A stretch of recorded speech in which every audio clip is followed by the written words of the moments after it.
Hi, everyone. Welcome. My name is Frances Padilla. I'm president of Universal Healthcare Foundation of Connecticut, and I'm delighted to welcome you to this first webinar on issues relevant to COVID-19 in this point in time. People versus profit, pharma in the age of COVID-19 is what we're going to be talking about. But first, let me tell you a little bit about the foundation. Our mission is to be a catalyst and advocate for a system that provides everyone accessible, affordable, quality, and equitable care, and that promotes health. COVID-19 has really highlighted how broken our healthcare system is and the urgent need for change. We've pivoted to 5 priorities for this present moment that we are living through. The first one being everyone getting access to affordable care and coverage related to COVID-19, focusing especially, secondly, on the needs of the most at-risk populations. The third priority is to really pay attention and support the essential frontline workers. Our fourth priority is to promote civic engagement in the 2020 election and the census as well. And lastly, but definitely not least, is preventing profiteering in drug and vaccine development and ensuring equitable distribution that's effective to everyone. So today's program focuses on this last priority, people versus profits, pharma in the age of COVID-19. With me today is Zain Rizvi. Zain is a law and policy researcher at Public Citizen, which is a nonprofit consumer advocacy organization based in Washington, D.C. Zain is an expert in drug pricing and drug availability. He's been thinking, writing, and advocating a lot about both development and pricing of vaccine and treatment for COVID-19. Before we jump right in, I want to just alert our audience to a couple of things. I'll ask Zain a few questions and we'll talk for about 20 minutes. We're then going to move on to audience Q&A. And I ask that you submit your questions in the chat room at the bottom of your screen. And Jill Zorn, who's our Senior Program Policy Officer at the Foundation, will read the questions. And that way we can get in as many questions as we can. Our plan is to end by 12:45. We'll be recording this conversation so that we can post it on the Foundation's YouTube channel later in the week. So on that note, I think we're just going to jump right in. Zain, let's start by welcome first. So glad. Yeah, thanks for having me. So glad that you could join us. So let's talk about public funding of research and development and the critical role that it plays. Yet we have a monopoly-based, profit-focused model that's disconnected from public health. Break this down for us, Zain. Help us understand how our current system is broken. That's a great question. I think, to really understand what is going on with COVID-19, you have to look at what is the status quo. The status quo is that public funding contributes to an enormous amount of research in this country and all around the world. The NIH alone, for example, National Institutes of Health, spends $40 billion a year on really transformative research that forms the building blocks for the drugs and vaccines that we end up taking. And what happens is once the government has funded some research, usually either a biotech company or some pharmaceutical company licenses the research, gets what's called an exclusive license, and basically gets a monopoly on the government granted or on the government funded work. And there's a ton of kind of nuances and complications here, so I'm oversimplifying. But the idea is that the government does a lot of the transformative work in the early stages, and now increasingly in the later stages, private corporations are able to monopolize that work. And then the government basically just takes a hands-off approach and lets the corporations dictate the price, the supply. It basically hands over the work to the corporation.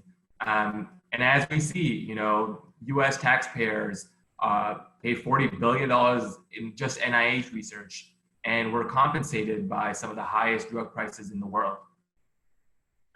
Right. So we really have this set of mixed incentives. What does that tell us about the way that works and what the risks are?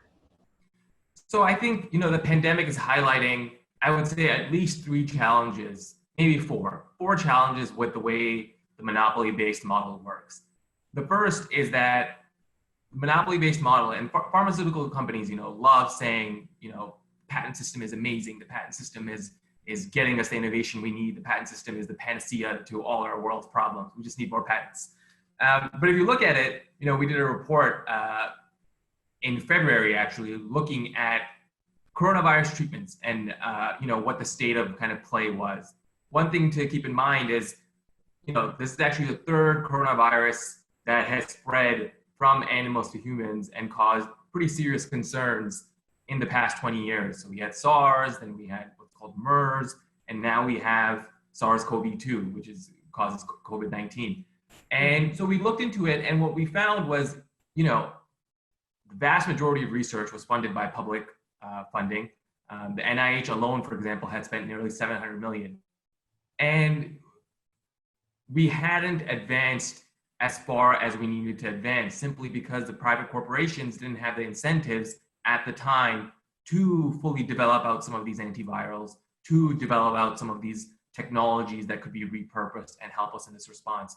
So the first problem really of the monopoly model is priorities. The corporations are gonna do what's gonna make them money, and what's gonna make them money, is tweaking some molecule and like adding, some superficial change that allows them to get another monopoly and charge hundreds of thousands of dollars. Exactly. Mm-hmm.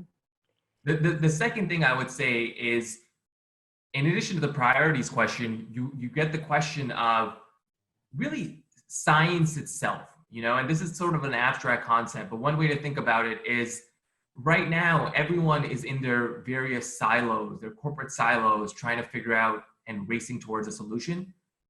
But if everyone was just talking to each other, if everyone was sharing what they were learning, if everyone was saying, look, this is how we tried this and it didn't work, and we tried this approach and it didn't work. If we really were having an open science kind of conversation, we could actually be moving quicker than we are right now in developing treatments and vaccines. The third problem of monopoly-based development is, and this is so familiar to us, unfortunately, in very personal terms, is pricing. We give a corporation a monopoly, it has the unchecked ability to set prices. And so, you get outlandish prices in this country and all around the world, frankly. And finally, the fourth problem, a lot of problems actually, there's dozens, but I'm picking out more. The fourth problem really is about supply. It makes, it's so intuitive if you think about it, but if you give a corporation a monopoly, if you tell a corporation, look, no other company can sell this product without your permission, no other company has any, cannot, even if they come up with a product, even if they do it, if they infringe on your patent, you can't do it, then what ends up happening is the corporation dictates supply. The corporation is the only supplier. It figures out, you get access, you get access, you don't get access. And that's a huge concern, because if you think about it, this is a pandemic. It is affecting everyone in the world at the same time. And it's quite a problem to have one corporation be able to dictate who gets access on what terms. Can you give us an example to really apply what these risks are to something that's actually happening, maybe with the vaccine development or with remdesivir? Can you Sure. talk a little bit about that? Sure. So remdesivir is, and I got to highlight this, still experimental in many ways. It has been approved, it hasn't been approved. It's been authorized by the FDA for emergency use, but we're still waiting to see the data. We're still trying to figure out, if it is actually safe and effective. But the remdesivir story is a helpful example. So what is remdesivir? Remdesivir is an antiviral. It was originally developed by Gilead in 2010 as a suite of compounds trying to address hepatitis C. It failed. Instead, Gilead came up with this other compound, which also built on federally funded research, called sofosbuvir, Sovaldi. and its hepatitis C franchise. And remdesivir was basically sitting on this shelf for a few years. The Ebola crisis hit, and federal scientists actually worked with Gilead, promised compounds in their library. They did the screening. They figured out, look, actually, remdesivir, this compound might have some promise. Not only did they figure out the compound, they actually refined the compound. They were working on the compound. These are U.S. Army scientists who were working with Gilead at the time.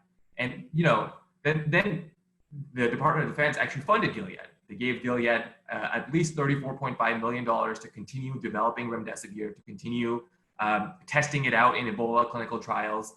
And at the same time, the National Institutes of Health was funding university researchers to see where else can remdesivir be useful.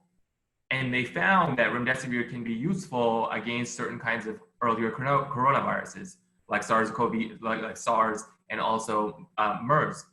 And so remdesivir, one key thing to realize is that the reason we were so quickly able to deploy it in this instance was because it was developed so much by the government initially.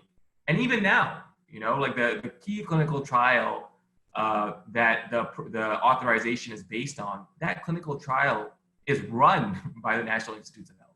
It is literally run by U.S. government officials, and the U.S. government has spent at least $30 million running this clinical trial, likely much, much more.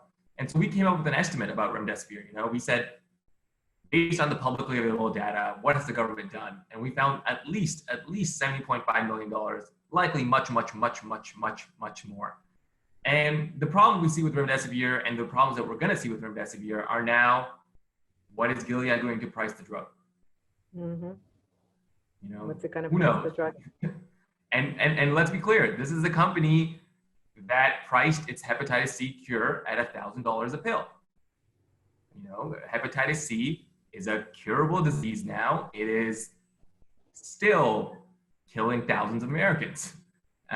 Gilead is the same company that charged $2,400 for Truvada as PrEP, which helps prevent HIV. There's a price question. There is a price issue. And in early March 5th, Public Citizen sent a letter to President Trump that national and state organizations signed on to as well, including us, the Universal Healthcare Foundation. And I want to quote from that letter to make sort of a point of emphasis on this point that you're making. The imperative of requiring reasonable pricing and access is not just a matter of avoiding profiteering. It's a matter of public health urgency. If monopoly pricing of pharmaceutical companies inhibits access around the world, it will hinder our response to what could turn into a global 2020. And here we are, struggling with COVID-19, a global pandemic. So what is happening right now? Tell us about both the bad and the good.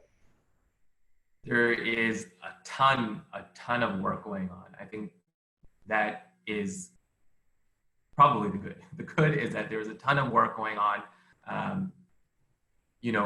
Scientists around the world are really leading the way. There's basically, I would say, in terms of treatments and vaccines, treatments can be broken down into three major categories. There's the antivirals, there's the antibody treatments, and then third, there's the anti-inflammatories. So a lot of governments, a lot of corporations are running clinical trials, trying to figure out which drugs work, trying to repurpose some drugs, also trying to develop new drugs. Then second, there's the vaccine landscape. A lot of interest in developing a vaccine. One word of caution, of course, is that we have to see, what is safe and effective, especially with the vaccine, because it's given to such large numbers of people. But there's a lot going on. There's even a few candidates now that are entering phase 1 and phase 2. And so people are very optimistic about the timelines for a vaccine, although again, it remains to be seen whether they pan out. I've read or understand that there are some older vaccines that are being looked at as potentially safe and effective, but the testing is happening. Yeah, I believe you're referring to the BCG ones because there might be some sort of connection where they're trying to repurpose other older things. Yes. Exactly right, which might expedite it. Yeah, and they're also using really incredibly new technology, which again, surprise, surprise, was government funded a lot of it.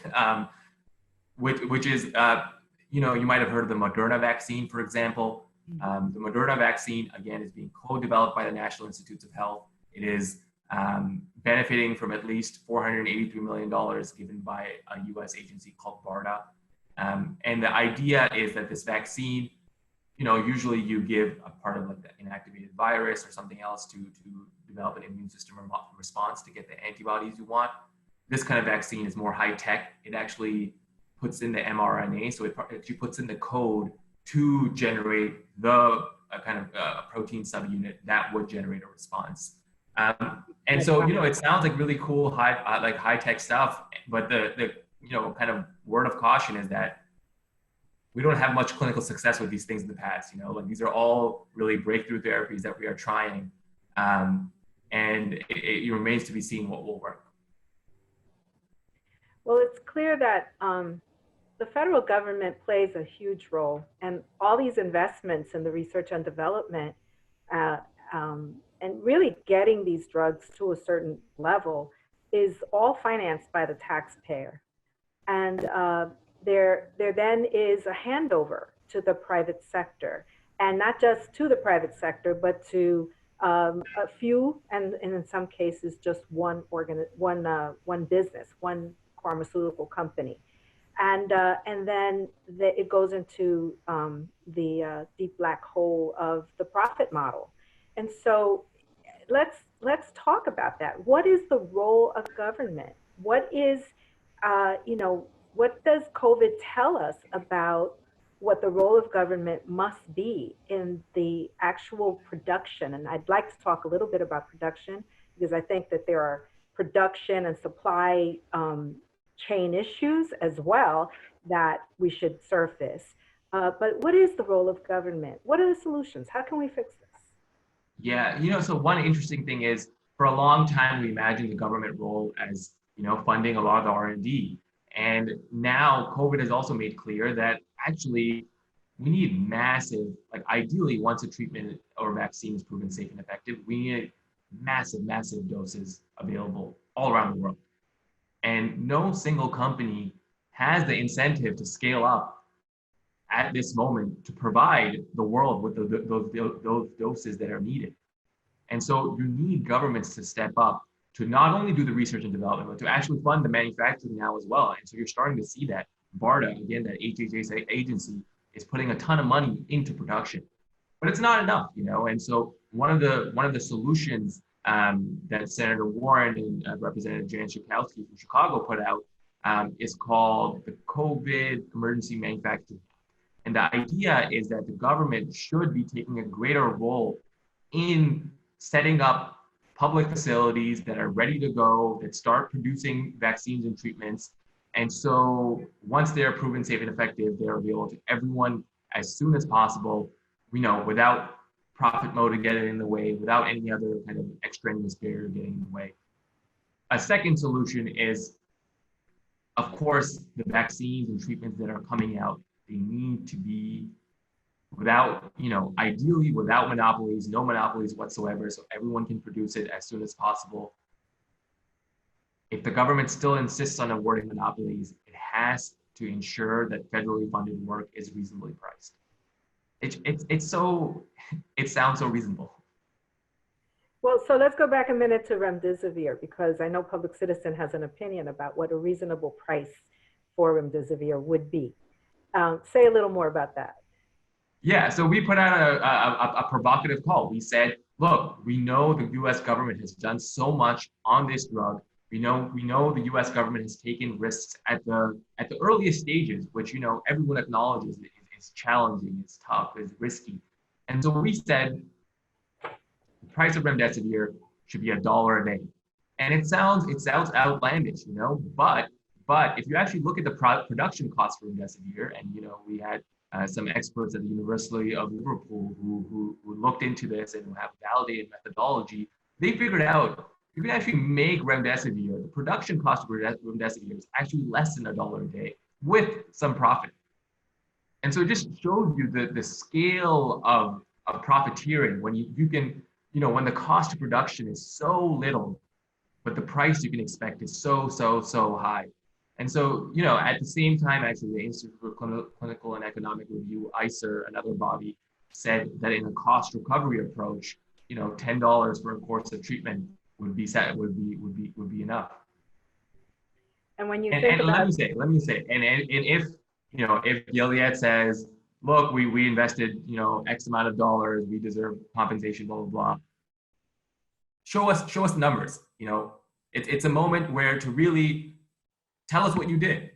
We do want to reward research and development. We do want to reward innovation, but we don't want to do that at the expense of profiteering. so when you think that in the United States, with our 350 million people, we would need to have production of about 100 to have people at 50 to 60% of the population vaccinated and get the herd immunity, right? We would have to have about 175 to 190 million vaccines produced. Just the scale, the volume is still a profitable proposition, even at $1 a day. It just feels that way to me. I'd like you to say a little more. So basically you're saying one way to fix it is for government to say no monopolies on these drugs, which means that these patents have to go generic. The Gilead has to, and I understand there is some work that Gilead is doing with several other manufacturers, but it is also leaving out some key countries to block competition. The other is reasonable pricing upfront. So government says this is the price, and it's got to be that way. Can you say a little bit more on manufacturing and the scaling up of production? Because even after the safety and efficacy are established, actually producing all the vaccines or the treatment drugs that we need is not a simple matter. And say something about the incentives that the private sector has or does not have to scale up production? Yeah, no, that's a good question. Well, one thing to just clarify is that, our $1 a day call was for remdesivir, which is still an experimental treatment. We don't know how good it is. And hopefully when a vaccine comes, it'll be, who knows from when, but when it comes, it'll be safe and effective, and then we'll see there. But the call was for the treatment and experimental treatment, remdesivir. You raise a lot of good points. I will try to answer them perhaps with a complicated analogy, but hopefully it helps. One way to think about it is that we are all trying to solve an incredibly complex puzzle, right? This is a very complex scientific challenge that we are all working together to, ideally, we would all be working together to address. But instead, what's going on is that, different companies in different areas in different countries are doing their own siloed approach. They're not talking to each other. They're not sharing knowledge. They're not sharing technology. And that's really, really big issue, which is that, we have certain vaccine plants, we have certain manufacturing facilities that may possibly be repurposed for a new treatment or vaccine that comes out and that is really good. But unless the companies, are sharing their technology, are letting all the manufacturers produce the technology, then we are not going to get access. And it's kind of sad. I was reading this quote yesterday by the Moderna CEO, where he straight up acknowledges, he's like, we're not going to have enough global supply. That's just his first thing to say. And what's remarkable about that statement is that this is not some fixed reality. There are actually steps you could take as the CEO of Moderna to ensure that a lot more people get access. you could start licensing your technology and widely sharing it. You could, you know, work with other companies. You could work with other countries. There's a ton you can do to make this more equitable. Do we need more vaccine factories? Of course, that is not under, you know, that is not under any debate. But we should also be using the existing facilities. We should be all working together across countries, across borders. There's a lot of good science going on all over. You know, there's the UK, for example, has a research project based at the University of Oxford that is coming up with a vaccine. Chinese scientists are working on a vaccine. And so it's a real mistake to think about this in terms of, you know, like a zero-sum game where we're racing against some other country to develop a vaccine or treatment. The real idea is we're all racing against the deadly virus. It's humanity versus the virus. It is not, you know, some country versus another country. Well, we certainly have a nationalist approach here in the United States, but I'm basically hearing you say government has to play a much more definitive role, and you know, no monopolies, fair pricing, public involvement in manufacturing, global cooperation. This is how we not only address this particular pandemic, but actually fix the problems in the system that manifest themselves with HIV drugs and Hep C drugs as well. I want to remind all of our participants to please submit your questions to the chat room. And I'm going to reintroduce Jill Zorn, who is going to read the first question for us. Jill, are you ready? I'm ready. Can you hear me? Yes, I can hear you. Great. We have a question that is on the topic of global cooperation and collaboration. If Zain could just elaborate a little bit more about why is it so hard to get global cooperation and collaboration? You're saying it's very important. What are some of the main obstacles that are in the way? It's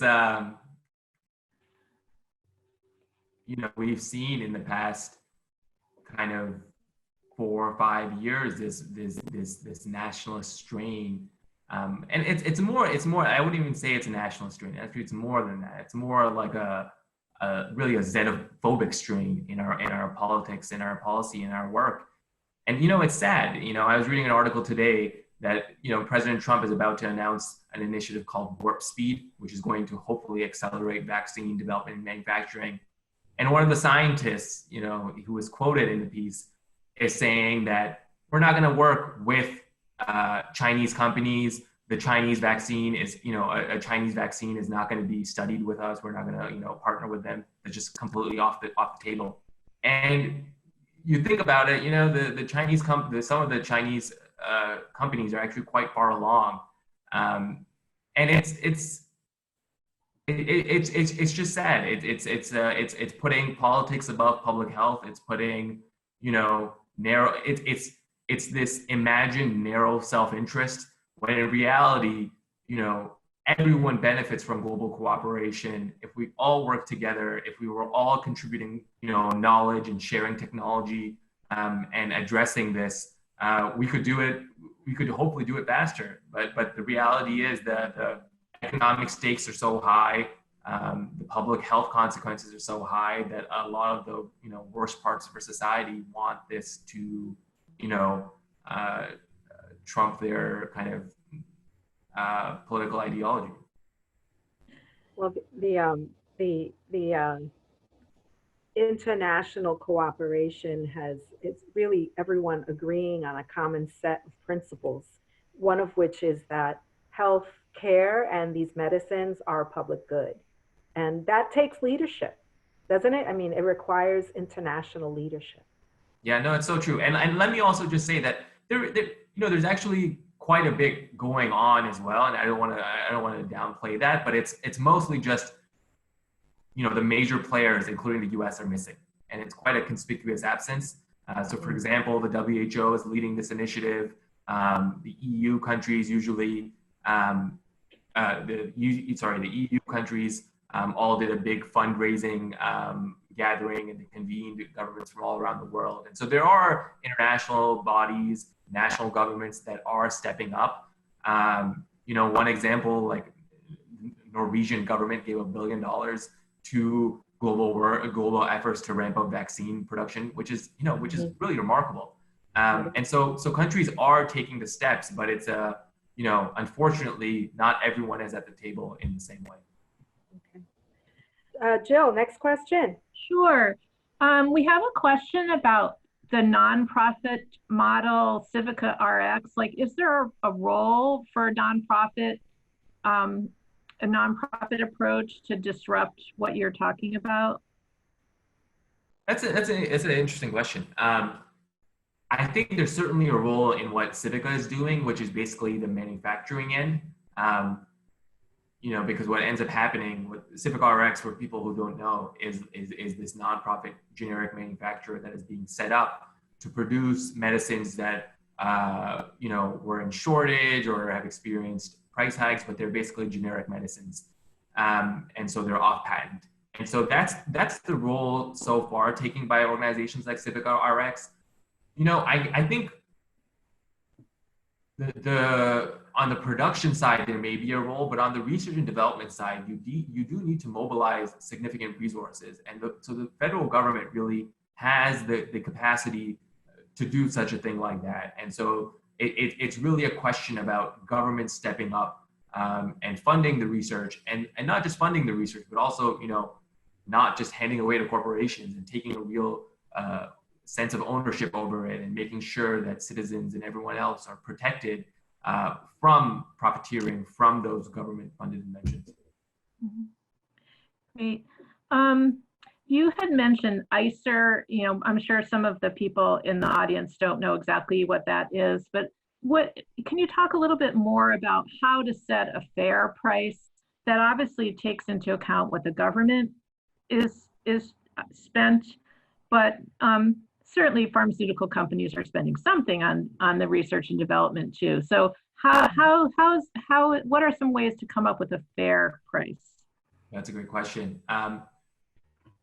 I wouldn't want to speak for ICER itself, but ICER is basically a body set up, I believe, based in Massachusetts, and they analyze drug effectiveness, and they do some calculations based on what is a cost-effective price. They do some pretty complicated economic calculations.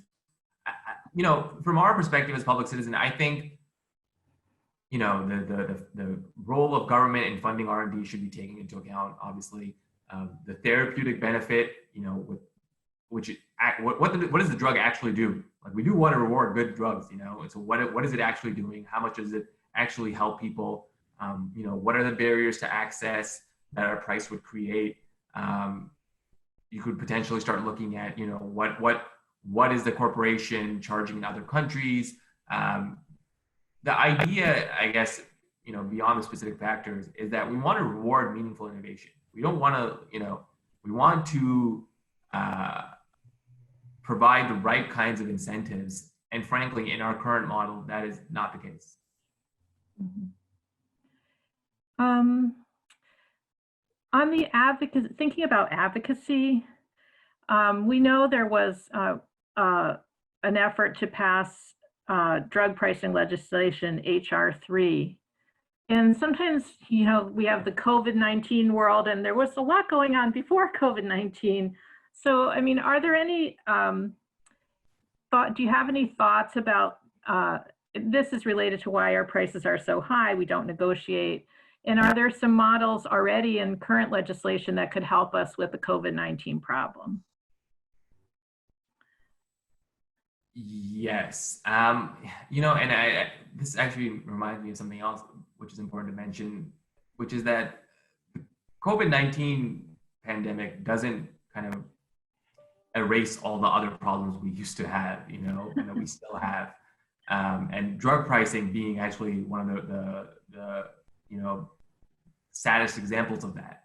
Like, 3 in 10 Americans reported rationing their medicine last year, according to a Kaiser Family Foundation poll. 3 in 10 Americans. There's 58 million Americans if you kind of do the math there. There's I think Well, between 10 and 20%, I'm forgetting the exact number, between 10 and 20% of Americans reported knowing someone who passed away because they could not afford treatment.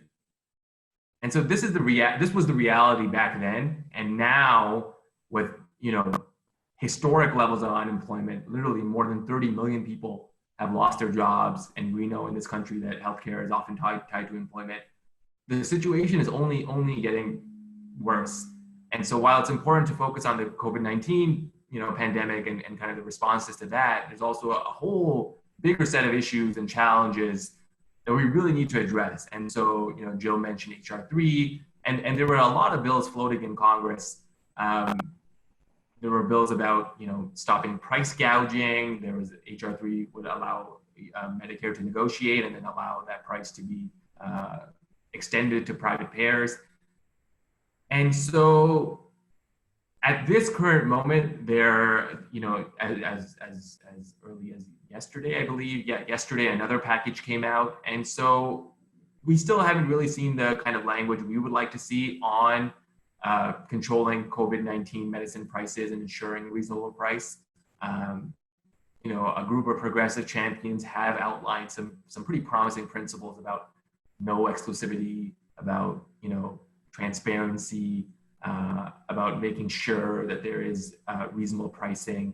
And so, we're waiting to see how that kind of pans out. But I would definitely encourage everyone to pay attention to what is going on at the federal level, because we know it's so important. The COVID crisis is really pointing out the need for these measures, but it also is saying that it is not about going back to business as usual. There will be no business as usual, or at least we won't be able to survive if we don't make some changes. Jill, we have about enough time for one or two more questions. Yeah. And then we're moving to well, I think this is along the lines of advocacy. We have some questions about what should we be doing at the state level, or is this really more of a federal advocacy issue at this point?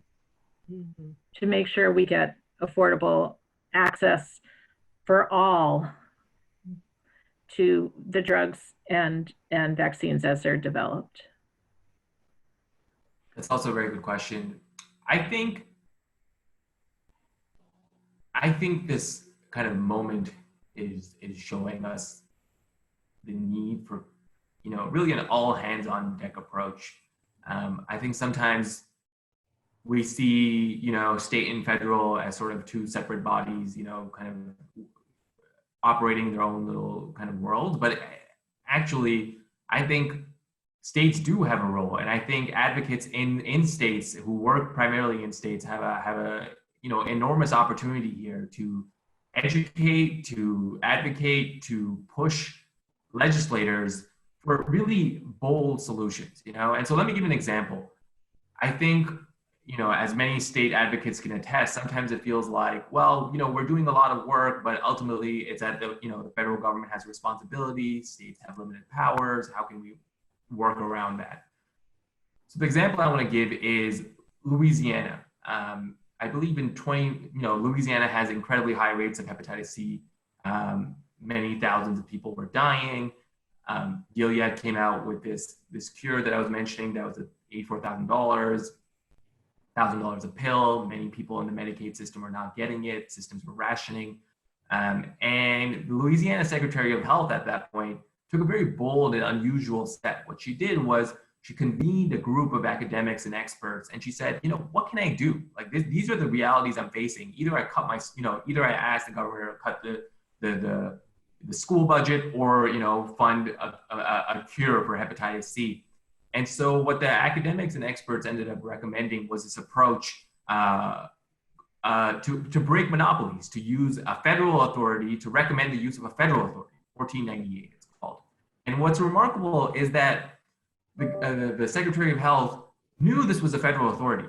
She knew she actually could not use the authority, but what she could do was create the pressure needed to extract concessions. So she started talking about 1498. She started considering 1498. She started saying, hey, should I ask the federal government to use 1498 to help provide people in Louisiana access to these medicines? And what's remarkable is that within weeks, within months, within years, Gilead came to the table. They offered a new kind of proposal. They slashed the price of the medicine. And here's the really remarkable stat. More people in the first 75 days of this new program were treated for hepatitis C than in like the entire fiscal year before. Mm-hmm. And so that's really the power of, you might not necessarily have a formal channel, but there's a ton that states can do. There's political pressure they can apply, even state legislators. I'm actually speaking on another webinar in 7 hours about how states can make insulin affordable, because we know, the insulin crisis is real. And so in that document that we're hopefully putting out shortly, we go from very kind of short-term steps to all the way to transformation, and states do have a role there. And so in some of the transformative stuff I'm talking about, the drug affordability boards, that's vital. States regulate the price of water and electricity, and so why not medicine? Some of the competitive licensing stuff I was telling you about, some of the really core, let's get to the patent. We know the monopoly is the issue, so what can the state do? There's a 1498 thing that they can apply, they're going to ask the federal government to do, which we're encouraging actually people to do. And then there's also, states have sovereign immunity. Maybe there's a way that they can do something else. And then third is, in the 90s, Massachusetts and another state, I'm forgetting now, they actually used to produce vaccines. Like vaccines were considered a public good for a very long time. And so there's certainly a role to think about those kinds of issues again, like where do we, is public insulin the right answer? I don't want to say that's going to be easy, but I do want to say that it is needed. And so we really do have an opportunity here. Well, I appreciate that you put it in the frame of all hands on deck.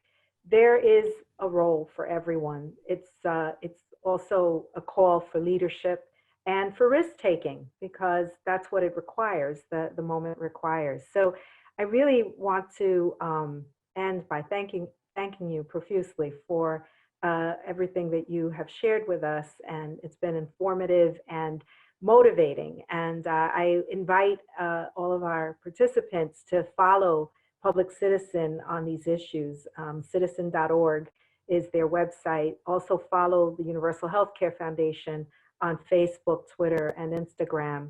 I'm going to also, in line with where we ended, Zain, issue a call to action to our participants.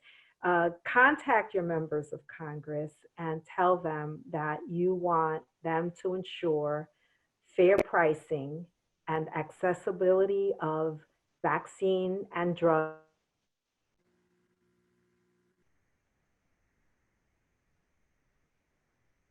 important to each and every one of us. And I will thank now all of our participants.